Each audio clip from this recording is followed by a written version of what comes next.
화를 내고 다투게 될까요?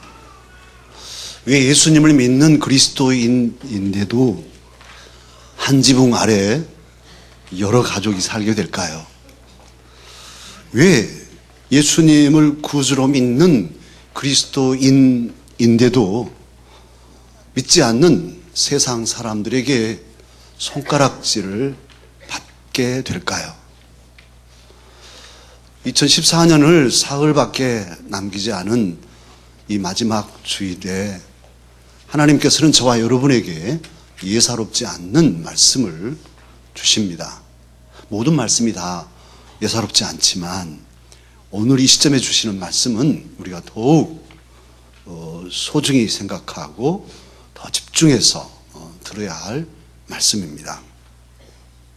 하나님께서는 이 뜻깊은 날에 뭐라고 말씀하십니까?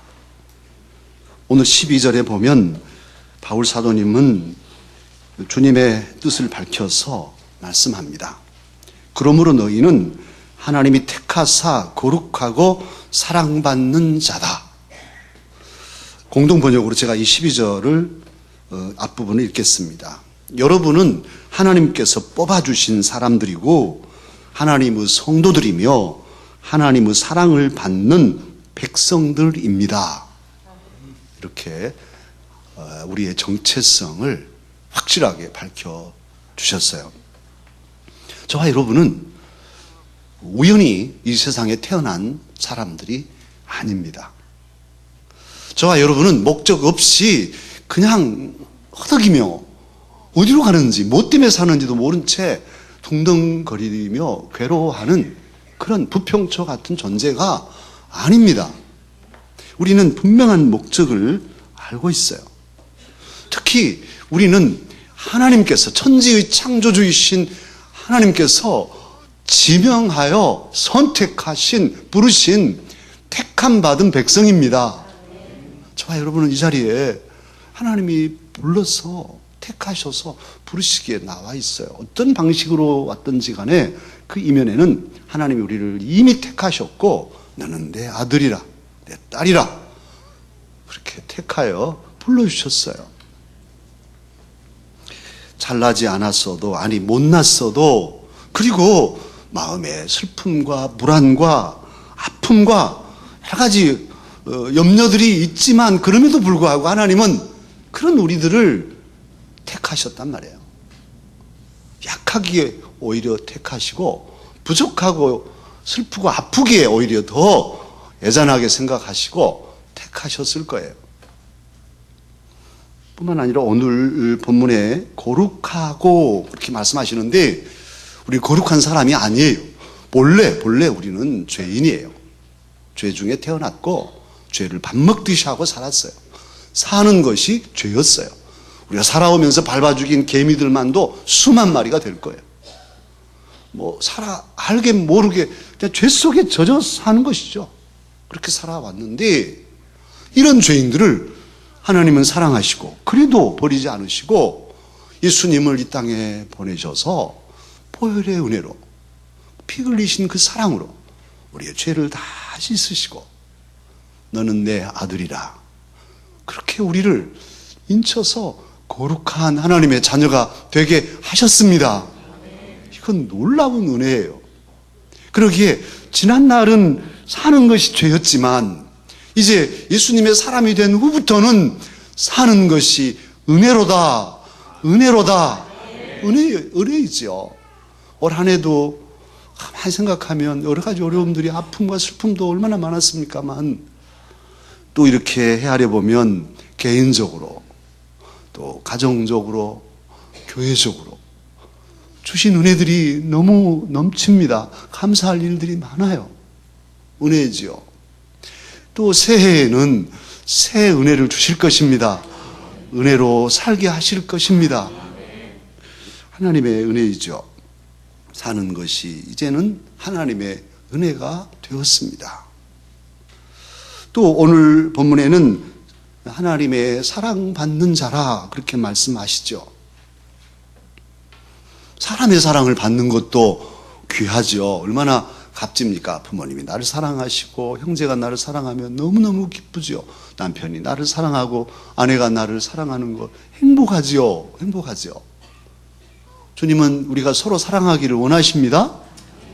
그런데 우리들의 사랑도 행복이지만, 아니 하나님이 나를 사랑하신다니, 아니 이런 일이 어디 있을까요? 하나님께서 저와 여러분을 심히 사랑해 주십니다. 우리가 잘나서가 아니에요. 우리는 삐지기도 잘하고, 심지어는 하나님께 거역하고, 하나님 말씀도 안 듣고, 심지어는 하나님께 대적하고, 하나님 아주 맞싸우려고 하는 이런 악한 그런 과거들도 있는데, 그럼에도 불구하고 하나님은 웬일인지 우리를 사랑하시고, 때로는 주물러 주시고, 때로는 막 으르기도 하시고, 때로는 매를 때리셔서라도 우리를 납작하게 하셔서 결국 하나님의 사랑의 품속에 거하게 하십니다.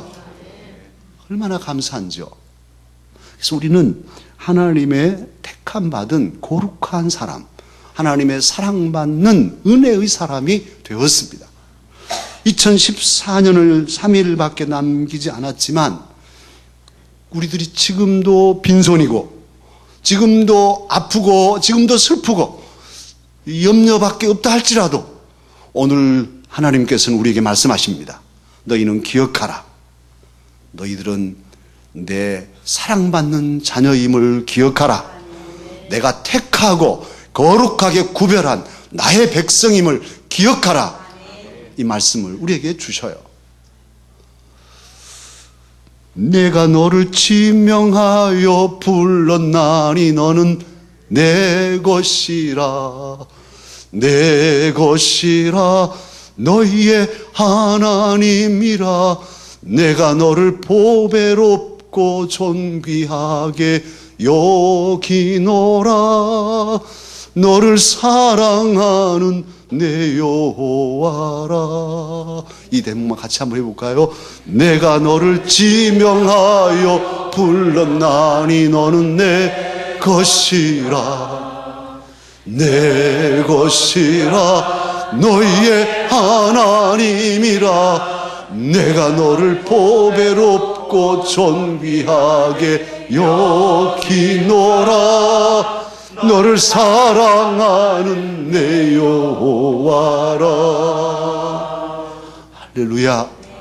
하나님은 우리를 이름 불러서, 김한식, 김용태 이렇게 다 이름을 불러서 지명하여 주의 아들, 주의 딸을 삼아 주셨습니다.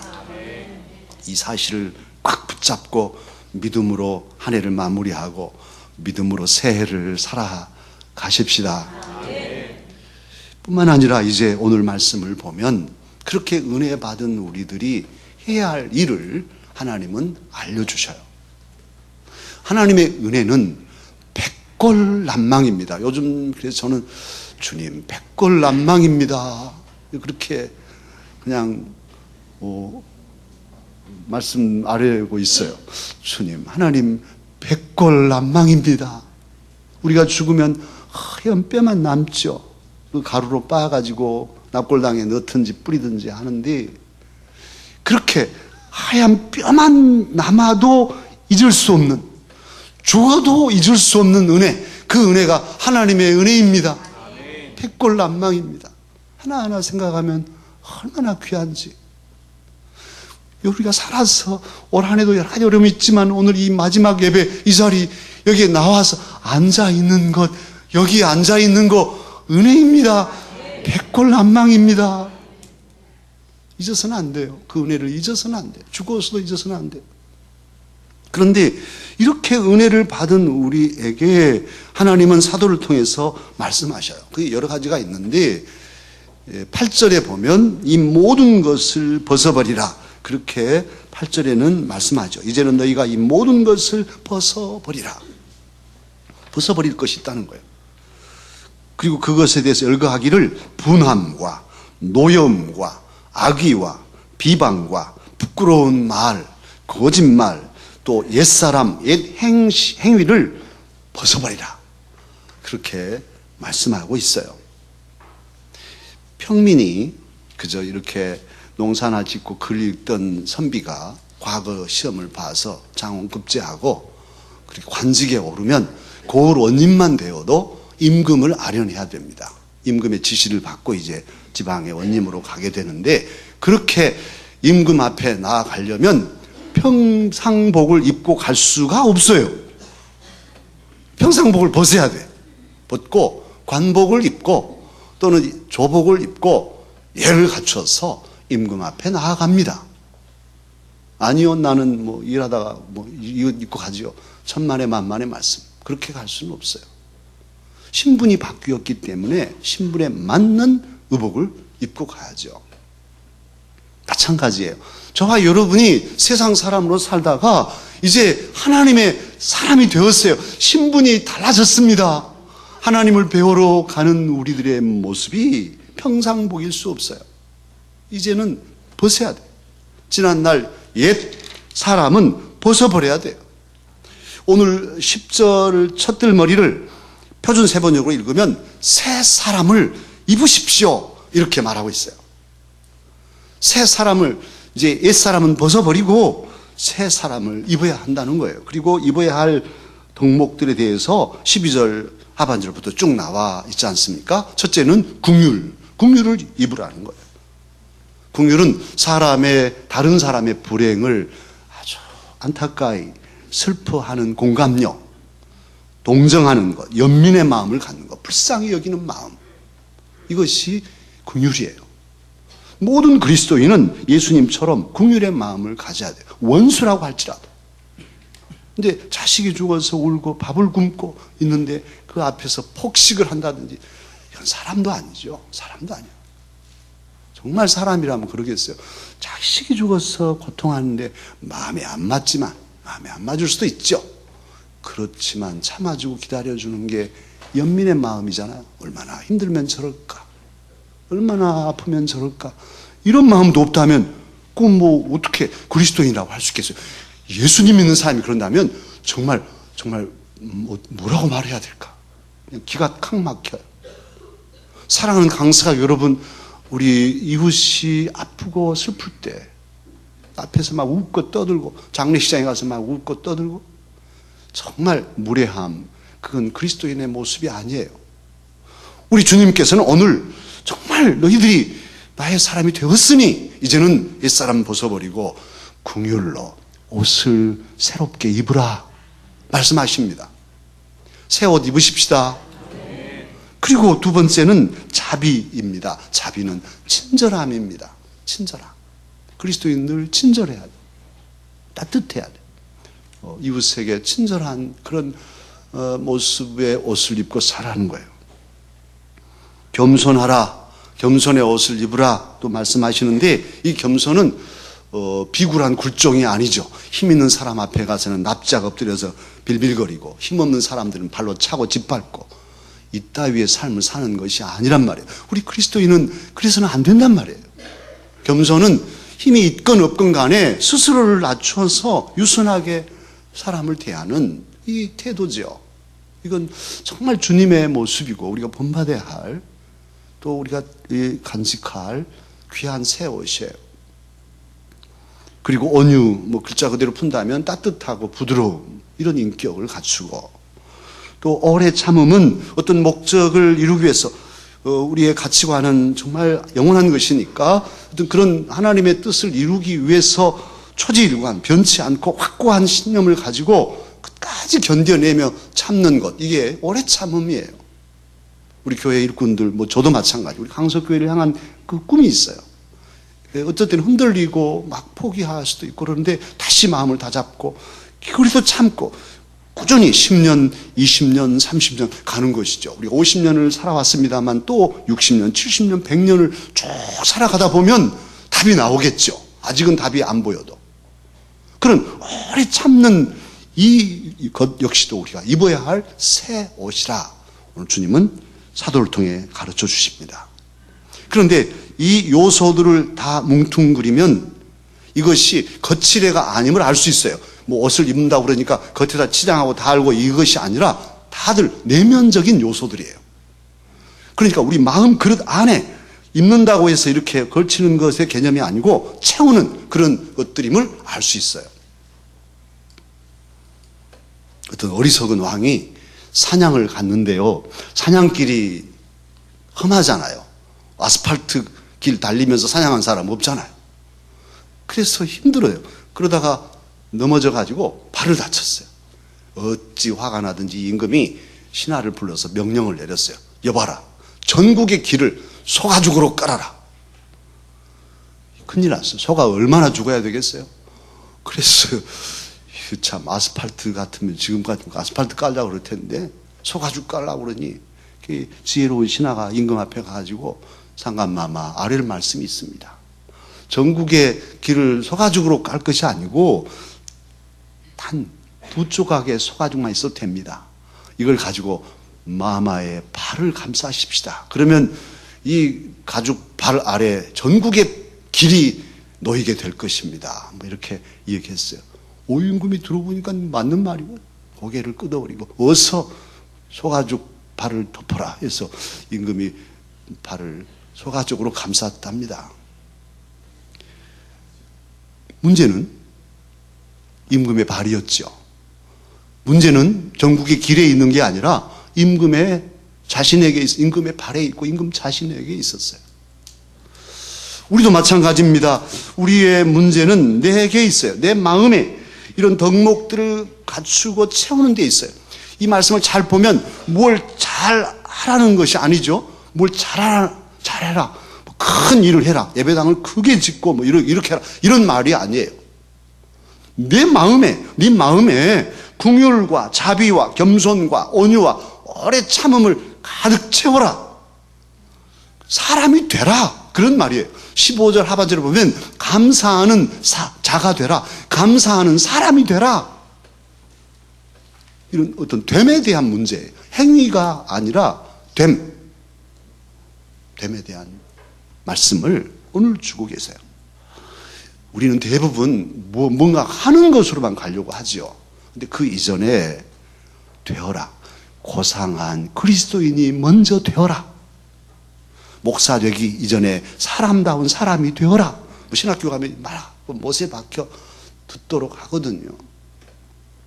장로 되기 이전에, 권사 되기 이전에, 집사 되기 이전에 진정한 그리스도인이 되어야 한다.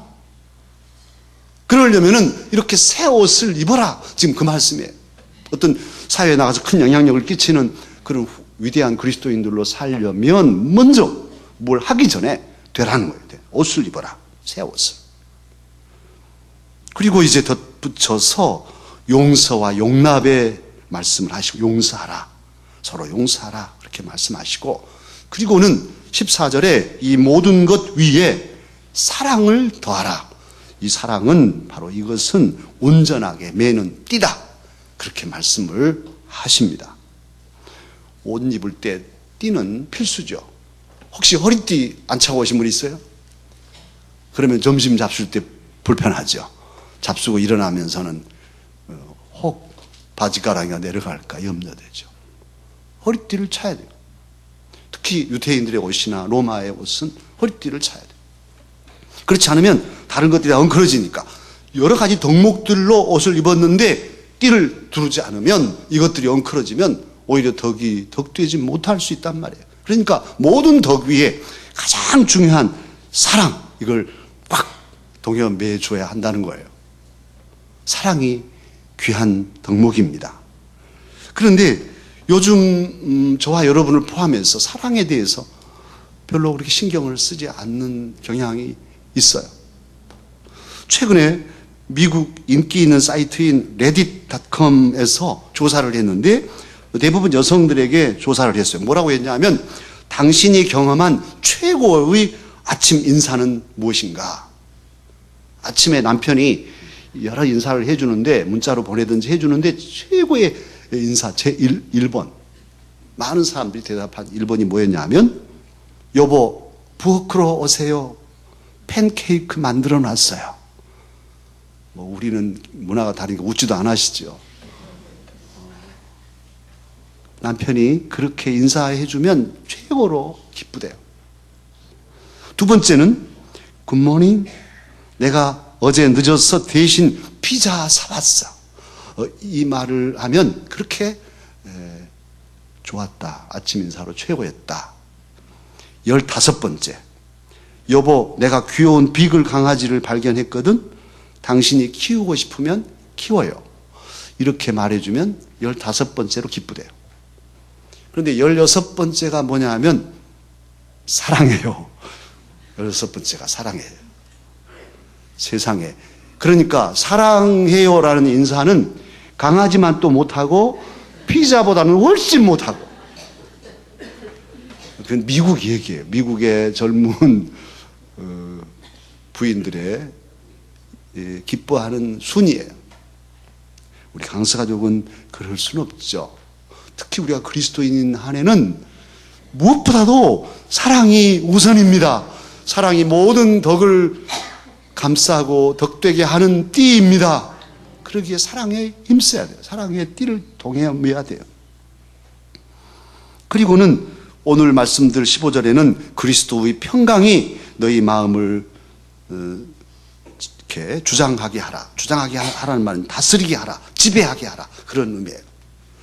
또한 그리스도의 말씀이 풍성히 너희 가운데 풍성히 있게 하라.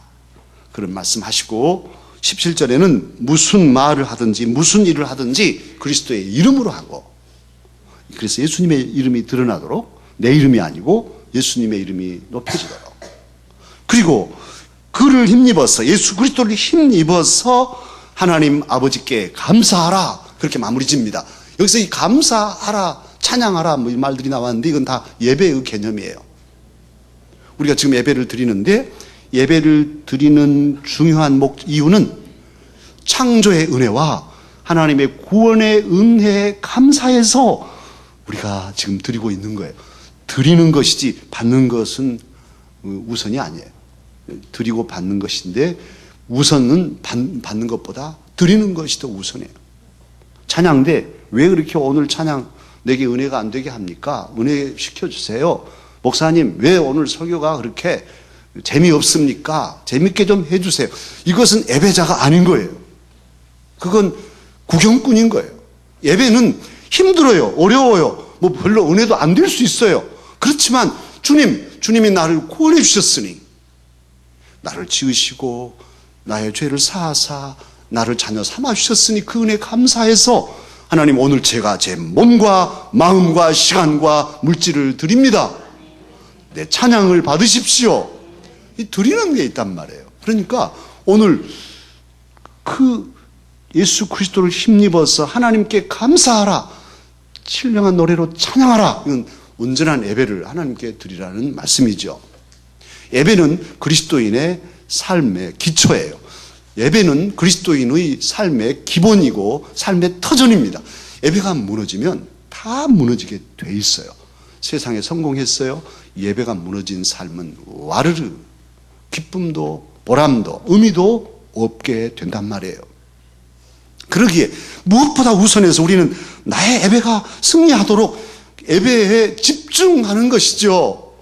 우리의 이 예배가 온전한 예배가 드려지도록 집중하단 말이에요. 힘들지만 방해하는 요소들이 많지만 그렇기 때문에 포기가 아니라 나의 예배를 승리하자 하고 힘을 내야 돼요. 오늘 그런 점에서 그를 힘입어 하나님 아버지께 감사하라, 온전한 예배를 드리라 이렇게 말씀하십니다. 그러면 어떻게 해야 이런 모든 덕목들을 입고 그리고 온전한 예배자로 하나님 앞에 설 수 있을까요? 그 비결은 무엇일까요? 그 해답은 예수 그리스도께 있습니다. 우리가 이 일들을 잘 하려면 예수 그리스도를 바라보아야 됩니다. 예수 그리스도의 도우심이 필요합니다. 오늘 그래서 본문에도 그를 힘입어 예수 그리스도의 힘을 얻어서 그렇게 하라 이렇게 말씀하고도 있습니다. 특별히 예수님을 본받고 예수님께 집중하면 이 덕목들이 다 이루어져요. 사실 로마서에서는 바울 사도님 그리스도를 옷 입으라 그렇게도 말씀하시잖아요. 그러니까 예수님과 이렇게 깊은 교제를 나누면 저절로 이런 덕목들이 우리에게 채워지게 되는 것이죠. 이제 새해 봄에 초등학교에 입학할 자녀를 둔 부모들은 지금부터 걱정이잖아요. 어떻게 우리 아이를 학교 보낼까? 녀석이 잘 적응할까?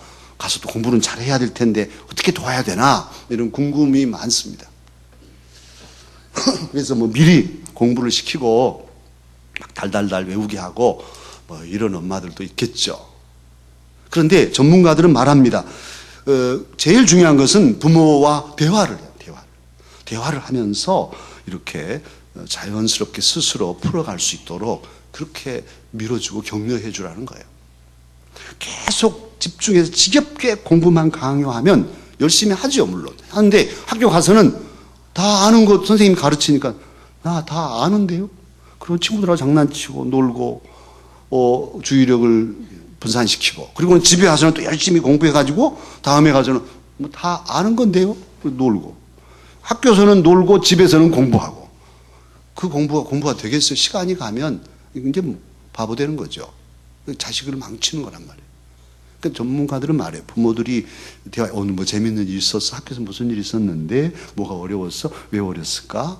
이렇게 하고 이렇게 대화해서 풀어주고 특히 조사된 것이 있는데 초등학교 학생들을 해서 조사했어요. 선생님들이 조사했는데 가장 토론하고 싶은 대상 누구하고 얘들은 토론하고 싶어 하냐면 부모님하고 학교에서 배운 거 가지고 막 토론하고 싶은 거예요. 같이 대화를 해주면 좋으련만 조용히 가서 공부해 하고 이렇게 하면 이제 망치는 거란 말이에요.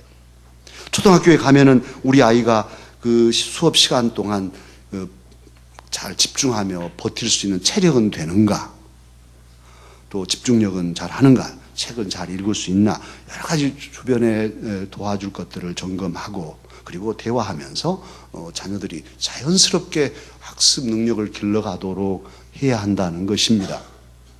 그게 정석이에요. 가장 효과적인 교육 방법이죠. 그런데 저와 여러분이 예수님을 배우고 예수님의 사람으로 여러 가지 새 옷을 입고 제대로 된 예배자로 살아가려면 중요한 비법이 있어요. 가장 좋은 교육법이 뭐냐? 그냥 예수님하고 같이 노는 거예요. 시장에 갈 때도 혼자 가시지 말고 예수님 제가 이번 신영시장에 가는데요. 콩나물 사러 갑니다. 같이 가실까요? 이야 예수님 오늘 날씨가 참 춥죠? 대화하고 콩나물집에 가서 이 집 갈까요? 저 집 갈까요? 물론 뭐 그렇게도 물어보시기도 하고 아무튼 예수님과 깊은 교제를 나누면 저절로 예수님을 배우게 된다는 거예요. 예수님께 기도하고 묻고 예수님의 말씀에 귀를 기울이고 또 하나씩 더듬거리며 가면서 그 말씀이 어떻게 내 삶에서 이루어지는가를 주시하고 그리고 이루어지는 말씀을 마음에 담고 이러니까 이렇게 되네 이러네 이렇게 하나씩 예수님과 교제를 나눌 때 우리는 예수님을 닮게 되고 예수님을 닮으면 이런 모든 덕목들이 우리 안에 충만하게 될 것입니다. 새해가 3일밖에 남지 않았어요. 새로운 시간이 오고 있습니다. 그런데 이 새해에는 우리들이 정말 저도 물론이지만 새 삶을 살아야 합니다. 새로운 삶이란 살아도 되고 안 살아도 되는 게 아니에요. 그리스도인인 한 저와 여러분이 예수님을 믿는 그리스도인이라면 우리는 늘 새롭게 살아야 할 의무가 있어요. 그리스도 안에 있으면 새로운 무엇입니까? 피조물이에요. 우리는 새로운 피조물이에요. 그리고 하나님께서 오늘 새 옷을 입으라, 새 사람을 입으라. 에베소서에도 새 사람을 입으라 그렇게 말씀하시는데 새 사람으로 살기를 하나님은 원하셔요. 그건 하나님의 뜻이에요. 늘 새롭게 어제와 오늘이 더 새롭게 오늘보다 내일이 더 새롭게 그게 기쁨이고 그게 하나님 나라예요. 하나님 나라에는 뭐 다 있으니 뭐 오래 살다 보면 영원히 살다 보면 지루할까? 그렇지 않아요. 늘 새로운 계속 새로운 또 새로운 그 나라가 하나님 나라예요. 할렐루야. 하나님 우리가 그렇게 새롭게 살기를 원하셔요. 그리고 그런 것이 하나님의 사람으로서의 의무인데 그렇게 해서 하나님을 기쁘시게 새 옷을 입고 새롭게 살면 하나님 보실 때 기쁘시죠. 하나님 기쁘시죠. 하나님 기쁘시면 나도 행복하고 나도 복이 된단 말이에요. 새로운 삶은 새로 오는 세월이 2015년이 저절로 살게 해주지 않습니다. 새로운 삶은 심지어 시간의 창조자이신 하나님마저도 나의 새 삶을 살아주시지 않아요.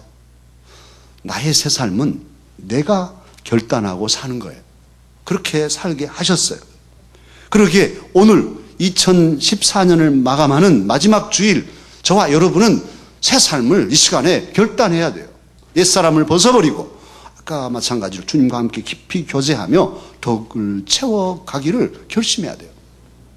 가까이 필마공원을 봅니다만 필마공원의 나무들이 이제 나뭇잎, 그렇게 무성하던 나뭇잎을 다 떨어뜨렸어요. 벌거벗고 이렇게 겨울에 이렇게 있어요. 이 나무들이 얼지 않으려고 겨울에는 잠을 자고 이 가지 끝에 수액도 공급하지 않는답니다. 그래서 이게 다 멈춰 있는 거예요. 봄을 기다리며. 봄이 오면 이 녀석들이 이제 막 수액을 공급하면서 움이 트고 이파리가 펴져서 실록의 모습으로 활짝 펴지게 될 것입니다. 그건 나무의 지혜예요. 벗어야만 또 다시 입을 수 있으니까 저 녀석들은 그걸 알기에 지금 벗어 있어요. 그런데도 이 세상에는 나무만 또 못한 사람들이 없지 않습니다.